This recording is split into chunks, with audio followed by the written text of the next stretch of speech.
प्राचीन अंतरिक्ष यात्री सिद्धांत एक आकर्षक विचार है जो यह बताता है कि अतीत में एलियंस पृथ्वी पर आए थे।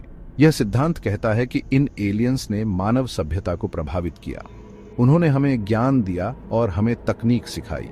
एरिच वॉन डैनिकेन ने इस सिद्धांत को लोकप्रिय बनाया। उनकी किताब chariots on off the gods ने दुनिया भर में हलचल मचा दी। वॉन डैनिकेन ने प्राचीन संरचनाओं का अध्ययन किया। उन्होंने मिस्र के पिरामिड, माचू पिच्चू और ईस्टर द्वीप की मूर्तियों को देखा। उन्होंने सवाल किया कि क्या प्राचीन मानव इन अविश्वसनीय संरचनाओं का निर्माण कर सकते थे?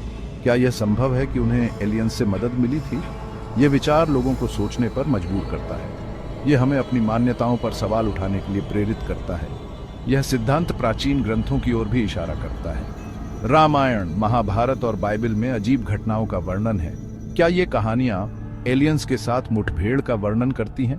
क्या ये ग्रंथ अतीत की घटनाओं के प्रमाण हैं जिन्हें समझाया नहीं जा सकता? इन सवालों ने सदियों से इतिहासकारों, पुरातत्वविदों और वैज्ञानिकों को परेशान किया है। प्राचीन अंतरिक्ष यात्री सिद्धांत इतिहास, पुरातत्व और मानव विज्ञान के क्षेत्रों को चुनौती देता है। यह हमें अपने अतीत पर नए सिरे से विचार करने और उन संभावनाओं की खोज करने के लिए आमंत्रित करता है जो असाधारण लग सकती हैं। मोर्टन सेंट जॉर्ज एक रहस्यमय व्यक्ति थे। कहा जाता है कि उनके पास एक प्राचीन पांडुलिपि थी।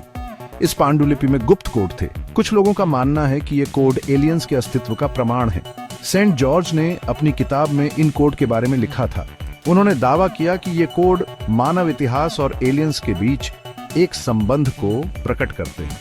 क्रिप्टोग्राफी, संदेशों को गुप्त रखने की कला एक लंबा और समृद्ध इतिहास रहा है। प्राचीन सभ्यताओं ने अपने दुश्मनों से जानकारी छिपाने के लिए सरल सिफर का इस्तेमाल किया। समय के साथ क्रिप्टोग्राफी अधिक जटिल होती गई, खासकर कंप्यूटर के आगमन के साथ। सेंट जॉर्ज का मानना था कि प्राचीन पांडुलिपि में कोड एक प्रकार का प्राचीन सिफर था जो एलियंस द्वारा पीछे छोड़ दिया गया था, जो भविष्य में किसी समय मानवता को एक संदेश देने की उम्मीद कर रहे थे। सेंट जॉर्ज के दावों ने कई लोगों को मोहित किया। कुछ लोगों ने कोड को समझने की कोशिश की, लेकिन कोई भी उनके रहस्यों को पूरी तरह से नहीं सुलझा सका। क्या ये कोड एलियन तकनीक का प्रमाण है? क्या वे मानवता के अतीत के बारे में भूली हुई सच्चाइयों को छिपाते हैं? ये सवाल अनुत्तरित हैं जो आगे की जांच और अटकलों को जन्म देते हैं। नोस्ट्राडेमस एक प्रसिद्ध फ्रांसीसी भविष्यवक्ता थे। उन्होंने 16वीं शताब्दी में भविष्यवाणियां लिखी थीं। उनकी भविष्यवाणियां रहस्यमय छंदों में लिखी गई थीं। इन छंदों की व्याख्या कई अलग अलग तरीकों से की जा सकती है। कुछ लोगों का मानना है कि नोस्ट्राडेमस ने एलियंस के साथ मुठभेड़ का वर्णन किया था। वे इशारा करते हैं कि उनके कुछ छंद अजीब घटनाओं और प्राणियों का वर्णन करते हैं। नोस्ट्राडेमस की सबसे प्रसिद्ध भविष्यवाणियों में से एक आकाश से आतंक का महान राजा का आगमन है।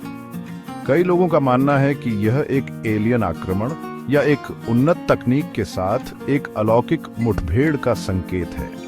दूसरों का मानना है कि नोस्ट्राडेमस की भविष्यवाणियां रूपक हैं, जो मानव स्वभाव और सामाजिक और राजनीतिक उथल-पुथल की प्रवृत्ति को दर्शाती है। नोस्ट्राडेमस के लेखन की अस्पष्ट और गूढ़ प्रकृति ने सदियों से अटकलों और व्याख्या को जन्म दिया है। जबकि कुछ लोग उन्हें एक सच्चे भविष्यवक्ता के रूप में देखते हैं, अन्य लोग उनके छंदों को इतिहास और मानवीय घटनाओं पर रचनात्मक विचारों के रूप में देखते हैं। नोस्ट्राडेमस के काम का एलियंस से कोई लेना देना है या नहीं, यह बहस का विषय बना हुआ है। प्राचीन अंतरिक्ष यात्री सिद्धांत विवादास्पद है, लेकिन यह हमें सोचने पर मजबूर करता है। यह हमें उन संभावनाओं पर विचार करने के लिए प्रेरित करता है जिन्हें हमने पहले कभी नहीं सोचा था। क्या हम अकेले हैं? क्या अतीत में एलियंस पृथ्वी पर आए थे? इन सवालों के जवाब खोजने के लिए हमें खुले दिमाग से जांच करनी चाहिए। हमें और शोध करने की जरूरत है। हमें प्राचीन ग्रंथों का अध्ययन करना चाहिए। हमें पुरातात्विक स्थलों की जांच करनी चाहिए और हमें वैज्ञानिक प्रगति के लिए खुले रहना चाहिए, जो हमारे अतीत के बारे में हमारी समझ को चुनौती दे सकते हैं। सच्चाई वहां है, कहीं न कहीं इंतजार कर रही है।